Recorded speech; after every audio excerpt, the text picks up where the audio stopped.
Bienvenue, bienvenue à toutes et à tous aujourd'hui. Nous poursuivons notre voyage passionnant à travers les questions clés du coaching et de l'auto-coaching individuel.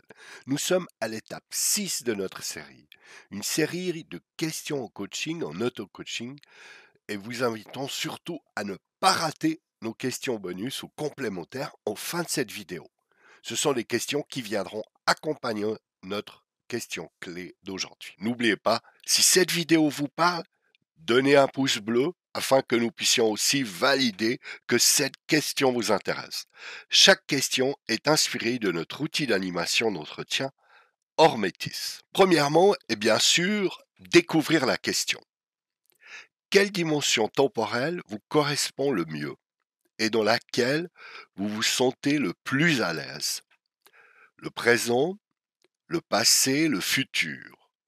Vous serait-il agréable de vivre dans une autre époque? Et si oui, laquelle? Voici une question qui nous invite déjà et qui invite notre client, premièrement, à l'autoréflexion, à réfléchir sur son rapport au temps, ce qui peut révéler des perspectives importantes sur ses valeurs, sa capacité à gérer le stress, son orientation vers l'action ou plutôt la contemplation, le souvenir. Deuxième point important, la compréhension de ses motivations. La préférence pour une dimension temporelle peut aider à comprendre ce qui motive le client. Est-ce les leçons tirées du passé, l'action, les expériences du présent ou les possibilités et les espoirs de changement en direction de l'avenir? Cela rencontre aussi de sa stratégie de vie. Cette question peut aider à identifier des stratégies que le client utilise pour naviguer dans sa vie, envisager des ajustements et, si nécessaire, améliorer son bien-être ou atteindre ses objectifs. Cela permet aussi d'identifier les blocages. Une préférence pour le passé pourrait indiquer une tendance à la nostalgie, au regret, tandis qu'une orientation vers le futur pourrait signaler une certaine anxiété ou un excès d'optimisme.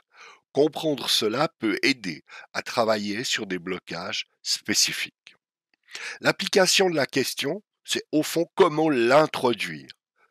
Ainsi, une partie importante de notre travail ensemble est de comprendre comment vous vous positionnez par rapport au temps, car cela influence grandement votre manière de prendre des décisions et de vivre votre vie. Je vais vous poser alors une question qui vous aidera à l'explorer plus en profondeur.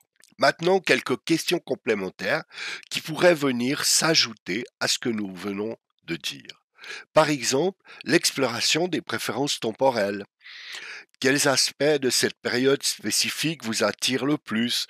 Quelles sont les valeurs ou les expériences de cette époque que vous aimeriez voir davantage dans le présent? Une réflexion sur l'impact personnel. Comment pensez-vous que vivre dans cette époque influencerait votre vie personnelle ou professionnelle? Quelles leçons de cette époque pourriez-vous appliquer dans votre vie actuelle? Interrogation sur le confort ou le développement. En quoi le sentiment d'aise ou de malaise dans une période donnée reflète-t-il votre désir de changement ou de stabilité dans votre vie? Comment la culture et la société de l'époque que vous idéalisez se comparent-elles à vos propres valeurs et aspirations? Ainsi, il y a possibilité de s'intéresser avec la personne à différents aspects à partir de cette question. Cette carte fera partie de notre prochaine version du jeu Hormetis et si vous aimez nos contenus et souhaitez approfondir votre parcours de développement personnel, n'oubliez pas de vous abonner à notre chaîne ou de cliquer sur le pouce bleu pour montrer votre soutien à celle-ci. De cette manière aussi, vous pouvez valider cette question comme une question clé importante pour vous. N'hésitez pas à laisser vos commentaires. À bientôt, en salle ou en ligne.